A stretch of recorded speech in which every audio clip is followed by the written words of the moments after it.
अस्सलाम वालेकुम व्यूअर्स, मैं माजिद अली हुसैनी की हाल चाल है? ठीक हो? वधिया हो? अब देखो पिंड का देसी नाश्ता कर रहे हैं। उस सुबह रेडी होने मेरी हालत देखो, सुबह सुबह उठे सैर करके आए और देसी नाश्ता तुहानू खाइए फिर निकलने। देखो अबू भी नाश्ता करने की तैयारी च ने बिल्कुल। और पुरानियां मंजियां देखो जड़ियाँ पहला होंदियां सन सन दियां बनी दियां और लक्कड़ दियां बनी दियां, अजकल तो लोहे दी मंजियां ना। ठीक है जी, की हाल चाल ने अबू जी? ठीक हो? हाँ ठीक है। कर लिया नाश्ता? नाश्ता करना है इधर यार। अच्छा, अभी तक नाश्ते का टाइम नहीं है, मेरा टाइम थोड़ा रहता है इधर। अच्छा सैर कर आए हो? शहर का आ रहा है। अच्छा ठीक, नमाज नमूज पढ़ ली? हाँ अल्हम्दुलिल्लाह। ठीक है जी। हाँ छोटे रेडी हैं स्कूल वास्ते?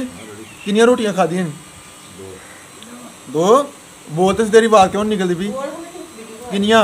दो दो ओ गुड। ए वेखो जी साडा देसी नाश्ता। ठीक है जी, अम्मी होरां दे बने हुए पराठे ने, अम्मी होर बना रहे हैं पराठे।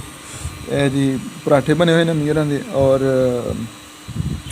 अंडा दही और सालन और चाय, और बहुत मज़ेदार नाश्ता देसी बिल्कुल प्योर। लस्सी भी पीनी है जी। ठीक है, जो सामने बाइक खड़ी है शहजादी। ठीक है जी, ऐसी खूबसूरती वास्ते पौधे लगाए हुए हैं। हूँ बस नाश्ता करना, फिर रेडी होना तो बस कम ते शूटर ही निकल जाना। लो जी व्यूअर्स, रेडी हो गया। ठीक है जी, चेंज कर लिया, गुसल कर लिया, और शहजादी भी रेडी है। हुण निकलने अपने सफ़र का आगाज़ करने। ठीक है जी, गाँव के कच्चे रस्ते स्टार्ट हो गए हैं। तुहानू पिंड के लोगों की रूटीन दसने सुबह सुबह की, जिस तरह मैं काम ते जा रहा इस तरह ही लोग सारे अपने अपने कम्म काजां की तरफ निकलते हैं। लो जी व्यूअर्स, सफ़र स्टार्ट हो गया। वेखो जमींदार जिमें मैं अपने काम ते जा रहा, इस तरह ही जमींदार वेखो जा रहे हैं अपने काम ते। और वेखो माई ते बाबा किवें रेहड़ी ते बैठे हुए हैं, और अपना बकरा भी नाल ना लेला भी बिठाया हुआ है। ते किन्ना प्यार करते हैं जानवरों के नाल पिंड के लोग, किन्ना प्यारा मौसम है। वेखो कच्चे रस्ते, इस तरह के रस्ते तो गुजर के जाना। हूँ मैं कोई 2-3 किलोमीटर इंज का ही सफ़र है तकरीबन। उस तो बाद जाके अगे पक्का रोड स्टार्ट होना है, तो फिर स्पीड फड़नी है मोटरसाइकिल ने।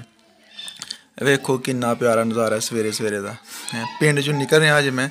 तो तकरीबन सारे पिंडों का यही हाल है, जोड़े साढ़े बार्डर के पिंड ने ना, उन्होंने यही हाल है। तकरीबन 2-3 किलोमीटर तक ना कच्चे रस्ते होंगे ने, या कोई ज़्यादा होएगा तो किसी का सोल होएगा लग्या होया ईटां का, कच्चियां ईटां का, तो वरना कच्चे ही रस्ते ने।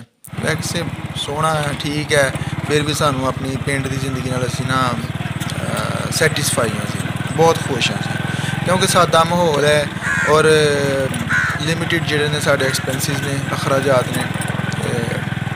असीं खुश हाँ, खुशहाल अल्हम्दुलिल्लाह। अल्लाह ताला का शुक्र अदा करने इस तरह के रस्ते में। हूँ जनाब पक्का रस्ता आ गया, पक्का रोड आ गया। वेखो लोग आ रहे हैं सवेरे सवेरे अपना पट्ठे वगैरह कट के, गावां मज्झां वास्ते पट्ठे वढ़ के आ रहे हैं। जिमें मैं अपने काम से जा रहा, सारे लोग जा रहे हैं अपने काम से।